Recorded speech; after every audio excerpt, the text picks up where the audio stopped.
तर वाल्मिक कराड समर्थकांनी परळी बीड महामार्गावरती रास्ता रोको केलेला आहे। वाल्मिक कराडच्या जन्मगावी पांगरीमध्ये रास्ता रोको करण्यात आलेला आहे। कराडवरील गुन्हे मागे घेण्याची मागणी करण्यात आलेली आहे। सरपंच संतोष देशमुख हत्या प्रकरणी अटकेमधील आरोपी वाल्मिक कराडवर मकोका लागल्यानंतर परळी बीड महामार्गावरील वाल्मिक कराडच्या जन्मगावी ग्रामस्थांनी रास्ता रोको आंदोलन सुरू केलंय। कराडवर दाखल गुन्हे मागे घेऊन आमदार सुरेश धस, संदीप क्षीरसागर यांचे कॉल रेकॉर्डिंग तपासावेत अशी मागणी पांगरी येथील ग्रामस्थांनी केली आहे।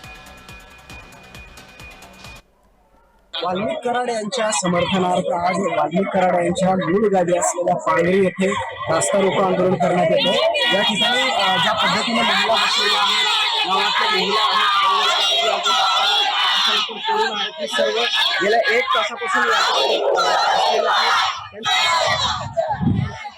ते चांगल्यासाठी सगळ्या जगासाठी एवढं पृथ्वी आहे त्याच्यासाठी चांगलं आहे आमचा माना। तसलं हे बेकार माणूस नाही आणि त्याच्यासाठी खोटा आरोप घेऊ नये। खोटा आरोप जे घेईल त्याचा मुंडका खाली होईल आणि पायवरी जाईल।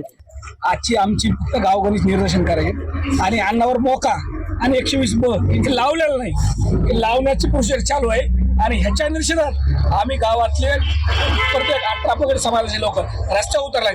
अण्णाला राजकीय दोषापोटी बळी देण्याचं काम चालू आहे शासनाचं आणि प्रशासनावर कुठेतरी दबाव टाकून खोट्या गुन्ह्यामध्ये जर असं अडकवण्याचा प्रयत्न करत असेल तर हा आम्ही हाणून पाडू आणि असंच चालत राहिलं तर प्रत्येक माणसाला रस्त्यावर फिरू देणार नाही। आमचं एक सीएम साहेबाला विनंती आहे की त्याला जसं अण्णावर आरोप केले खोटे गुन्हे दाखल करायला लागले तसं सुरेश धसची, संदीप क्षीरसागरची आणि मनोज जरांगे यांची जे बोलायले त्या 4 चौघाची पूर्ण फोनची सखोल चौकशी करावी। सीडीआर मागवावे, जसे अण्णाचे मागवायलेत तसे शासनाने त्यांचेही मागवावेत।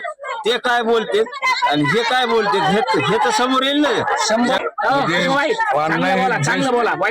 जिल्ह्यात गोरगरिबाला मदत करणारे आहेत, पण तरी अन्नावर विनाकारण आरोप होऊ नयेत हीच आमची सगळ्याची विनंती आहे। न्याय द्या, न्याय द्या।